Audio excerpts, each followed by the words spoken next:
பாண்டிச்சேரி வர்றதுனாலே எனக்கு ஒரு தனி சந்தோஷம்தான். பாண்டிச்சேரி போத்தீஸ் நிர்வாகத்தின் மனதில் என்றுமே ஒரு தனி இடம் பிடித்துள்ளது.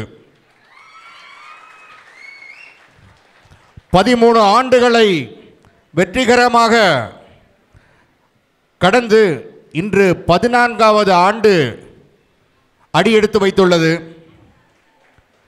பாண்டிச்சேரி ஷோரூம் என்னைக்குமே மற்ற கடைகளுக்கு முன் உதாரணமாக இருக்கும். வாடிக்கையாளர்களின் சேவைகளிலும் சரி, பொதுமக்கள் சேவைகளிலும் சரி, பாண்டிச்சேரி என்னைக்குமே ஒரு கோடு போடும்.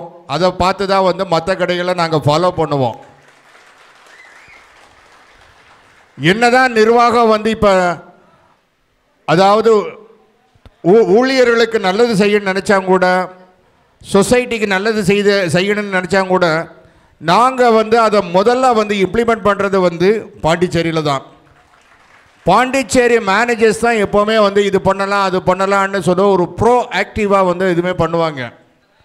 அந்த காலத்தில் அவர் கிருஷ்ணகுமார் ஆகட்டும், அருண்மொழி ஆகட்டும், இன்றைக்கி அதே ஃபுட் ஸ்டெப்பில் அவர் பாலமுருகனை அந்த பாரம்பரியத்தை கடைப்பிடிச்சு தொழிலாளர்களின் நலனிலும் சரி, வாடிக்கையாளர்களின் நலனிலும் சரி, பொதுமக்களின் நலனிலும் சரி மிக அருமையான சேவைகளை பண்ணி கொண்டிருக்கின்றார்கள்.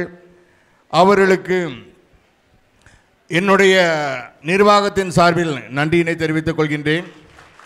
இது செஞ்சால் நீங்கள் வாழ்க்கையில் முன்னேறலாம். எங்களுக்கு நீங்கள் கூறுற அறிவுரை என்ன சார்? சாதாரண ஒரு சம்பளம் வாங்குறவன்லேருந்து உலகத்திலே பெரிய பணக்கார வரைக்கும் அந்த இதை நான் என்னை பற்றி நான் ப்ரூவ் பண்ணணும்.